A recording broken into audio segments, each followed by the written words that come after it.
আপনারা অনেকে আমার অনেকে জিজ্ঞাসা হুজুর মাহফিল তো উঠতো লইলে আপনি তো জোর করে বয়ান কেড়ে আমি কি বুঝছি নেই বয়ান কয় যার যার আসতে তো শুনবো মনে ধরলে শুনবো না হইলে যাইব গা আপনি তো জোর করে বয়ানের ঠেহাটা গীতা আমি ঠেহা আছে তো মনে করেন চিনি চিনেননি কথা কথা চিনেননি আরে চায়ের লোকে দিলে যে মিডা হয় যেমনি আমি তারা তো যেমনি সাইয়ার হিসাবে মনে করছে সৌদি আরবের খুরমা খাজুরের কথা কইতে আসছি এখন মনে করো দেখো এদিকে দেখো সবাই খেয়াল এই প্লেটের ভিতরে মনে করো চিনি আছে আমরা আলামিন ভাই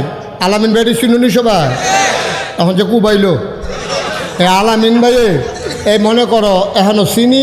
আমি আলামিন ভাই আউনের লগে লগে গেলে আলামিন ভাই এখনও চিনি আছে এই চিনিটা কেমিক্যাল মুক্ত এটা এখানে আমার লাগে আনছে খুব ভালো চিনি লাল চিনি আমি খাইছি খুব মিষ্টি আপনি এখান থেকে এক চামচ চিনি খান আচ্ছা এবারে যদি এখান থেকে ইচ্ছা